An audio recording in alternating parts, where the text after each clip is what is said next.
এই কেকটা আমি ডেলিভারি দিয়েছিলাম কুমিল্লাতে। কয়েক মাস আগে এই কেকের অর্ডার ছিল। আসসালামু আলাইকুম। হ্যালো এভরিওয়ান, সবাই কেমন আছেন? আশা করছি ভালো আছেন।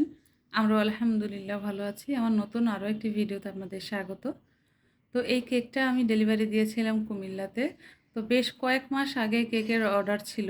যখনই আমি কুমিল্লাতে যাব তখনই কেক যেন আমি নিয়ে যাই, এরকম একটা অর্ডার ছিল আমার আত্মীয়র মধ্যেই। তো এই তো দেখতে পাচ্ছেন আমি বোর্ডের মধ্যে কিছুটা ক্রিম লাগিয়ে নিয়েছিলাম।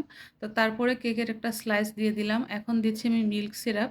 তো কেকটা কিন্তু আমি ৩ টা স্লাইস করেছিলাম। এটা হচ্ছে ১ পাউন্ডের মধ্যে। তো আমি এই কেকটা এবং আরেকটা কেক অরেঞ্জ কেক আমি লাইভে বানিয়েছিলাম। তো লাইভে বানিয়েছিলাম ২ টা কেক। তো ২ টা কেকই আমি কুমিল্লাতে নিয়ে গিয়েছিলাম। তো এই কেকটা তো অর্ডারের ছিল আর অরেঞ্জ কেকটা হচ্ছে আমার বাড়ির জন্য নিয়েছিলাম। তো সেজন্য ২ টা কেক বানিয়েছিলাম আর অরেঞ্জ কেকটা কিন্তু আস্ত নেইনি, কেটে বক্সে করে নিয়ে গেছি। কারণ ২ টা কেক মানে আস্ত কেক নিয়ে গেলে তো বুঝেনি কেমন কত সমস্যা হয়, মানে বক্স করে নিয়ে গেলে। তো এইটা শুধু বক্সে করে নিয়ে গিয়েছিলাম, হাতে নিয়েছিলাম। আর অরেঞ্জ কেকটা আমি পিস, পিস করে মানে বক্সে করে আরকি প্লাস্টিকের বক্সে করে নিয়ে গেছিলাম। ওইটার সমস্যা হয় নাই নিতে, কিন্তু এটা নিয়েছিলাম হাতে করে। তো আমি এই কেকটা নিয়ে মানে ২ টা কেক নিয়ে তো যাওয়া যায় না। বাসে করে ২-৩ বার চেঞ্জ করতে হয়। বাস চেঞ্জ করতে হয়, সিএনজি চেঞ্জ করতে হয়। তারপরে সাথে আরেকটা লাগেজ ছিল। তারপরে মাহিম ছিল সাথে, আমার একটা পার্স ছিল। তো ২ টা কেক আস্ত নেওয়া যায় না। সেজন্য এটাই নিয়েছিলাম। তো আমি এক কথা থেকে আরেক কথায় চলে গেলাম। তো বলতেছিলাম কেকের কথা। কেকে মিল্ক সিরাপ দেওয়ার পরে কিন্তু আমি দেখতেই পেলেন হুইপ ক্রিম দিয়েছি। তো একে, একে কিন্তু ৩ টা স্লাইসই আমার দেওয়া হয়ে গেছে। তো দেওয়ার পরে মানে প্রত্যেকটা স্লাইসে কিন্তু আমি মিল্ক সিরাপ দিয়েছি এবং হুইপ ক্রিম দিয়ে কাভার করে মানে ক্রাম কোট করে আমি ফ্রিজে রেখে দিয়েছিলাম ১ ঘন্টার জন্য। তারপরে এই তো বের করে আমি পুরোটা কেক আবার হুইপ ক্রিম দিয়ে কাভার করে নিলাম। এখন ফিনিশিং আনার চেষ্টা, একটা প্যালেট নাইফ দিয়ে আমি ফিনিশিং আনার চেষ্টা করছি। তো আমার আজকের ভিডিওটি যদি আপনাদের কাছে ভালো লাগে, please like, comment and share করে পাশেই থাকবেন। যারা আমার এই ভিডিওটি ফেসবুক পেজ থেকে দেখছেন, এখন আমার পেজটিকে ফলো করেননি, প্লিজ আমার চ্যানেলটিকে ফলো করে রাখবেন, লাইক, কমেন্ট অ্যান্ড শেয়ার করে পাশেই থাকবেন। আর যারা আমার এই ভিডিওটি ইউটিউব চ্যানেল থেকে দেখছেন, আমার চ্যানেলটিকে এখনও সাবস্ক্রাইব করেননি, প্লিজ আমার চ্যানেলটিকে সাবস্ক্রাইব করে লাইক, কমেন্ট অ্যান্ড শেয়ার করে পাশেই থাকবেন।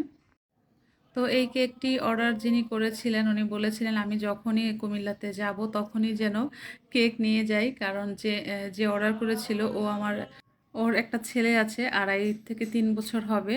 তো ও কেক খুবই পছন্দ করে। এমনি কিন্তু খাওয়া-দাওয়া করে না, অনেক শুকনা, বাট কেক খুবই পছন্দ করে। তো এর আগে একবার আমি বোধহয় কেক দিয়েছিলাম। তো ও অনেক মজা করে খেয়েছিল। মানে আমার বোনকে দিয়েছিলাম, আমার বোন না খেয়ে নাতির জন্য নিয়ে গেছে। তো কেকটা খুবই পছন্দ করেছে। তো ও বার্থডে কেক দেখলেই অনেক খুশি হয়ে যায়। হ্যাপি বার্থডে টু ইউ বারবার বলতে থাকে। তো এই কেকটা যখন আমি নিয়ে গিয়েছিলাম, তো কিছুক্ষণের মধ্যেই নাকি কেটে মানে শেষ হয়ে গেছে। সবার কাছে এত ভালো লেগেছিল। তো আপা বলছিল যে কেকটা অনেক অনেক মজা হয়েছিল। কেকটা কিছুক্ষণের মধ্যেই শেষ হয়ে গেছে। তো কেটে খেয়েছিল, বাকিটা মনে হয় ফ্রিজে রেখেছিল। তো আপার নাতি ফ্রিজ থেকে বের করে নিজেই খেয়েছিল। ওর কেক খুবই পছন্দ। তো এখানে আমি হোয়াইট কালারের ক্রিম দিয়ে কিন্তু ফিনিশিং মোটামুটি নিয়ে আসছিলাম। তারপরে ব্লু কালারের কিছু অল্প, অল্প ক্রিম দিয়ে একটা শেড করে নিলাম। অল্প ক্রিম দিয়ে। তারপরে এই তো ওপরটা আবারও ফিনিশিং করে নিচ্ছি। তো যেহেতু ছেলে বাচ্চার জন্য কেকটা, তো সেজন্য আমি ব্লু কালারটাই ইউজ করলাম। তো কেকটা কিন্তু দেখতে আমার কাছে খুবই ভালো লেগেছিল। তো ওপরেও আমি কিছুটা ক্রিম নিয়ে একটা ডিজাইন করে দিচ্ছি প্যালেট নাইফ দিয়ে।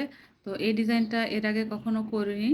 তো আগে করলে হয়তো আরেকটু ভালো হতো। তো এই ডিজাইনটা আমি ফার্স্ট টাইমই করছি। প্যালেট নাইফ দিয়ে একটু ক্রিম লাগিয়ে নিয়েছি। এটার উপর আবার নাম লেখা হবে। তো নামটা আমি অফ ক্যামেরায় করেছিলাম।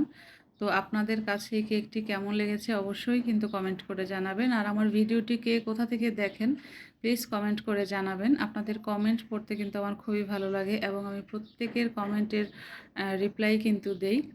তো এই তো ব্লু কালারটা দিয়ে আমি প্যালেট নাইফ দিয়ে একটা ডিজাইন করে নিলাম। আপনারা দেখেই বুঝতে পারছেন। তারপরে আমি কেকের নিচে বর্ডারটা করে নিচ্ছি। কোন নজেল দিয়ে করেছিলাম আসলে আমার এখন মনে নেই। তো ছোট্ট একটা নজেল দিয়ে নিচের বর্ডারটা করে নিয়েছিলাম। তারপরে একই নজেল দিয়ে আমি উপরেও সেমভাবে একটা বর্ডার করে নিব। তো বর্ডারের পর কিন্তু আমি অফলাইনে নামটা বোধহয় লিখেছিলাম। তো তারপরে ওপরে আমি কিছু সুগার বল দিয়ে দিব এবং কালারফুল যে স্প্রিংকেলগুলো আছে ওইগুলো দিয়ে দিব, কারণ ছোট বাচ্চা স্প্রিংকেল দেখলে খেতে খুবই পছন্দ করবে, মানে দেখলেও খুবই পছন্দ করবে, সেই জন্য স্প্রিংকেলও দিয়ে দিব আর কিছু সুগার বলও দিয়ে দিলাম। তো স্প্রিংকেল দেওয়ার পরে কিন্তু কেকের লুকটা একদমই চেঞ্জ হয়ে গেছে। ওপরে তো দিচ্ছি, তারপরে কিন্তু আমি সাইডেও দিয়ে দিচ্ছি, কারণ কালারফুল দেখলে কিন্তু খুবই ভালো লাগবে, সেই জন্য সাইডেও দিয়ে দিচ্ছি আমি। তো আজকের ভিডিওটি এ পর্যন্তই। সবাই ভালো থাকবেন, সুস্থ থাকবেন, আমাদের জন্য দোয়া করবেন, সবার জন্য দোয়া করবেন। আসসালামু আলাইকুম, আল্লাহ হাফিজ।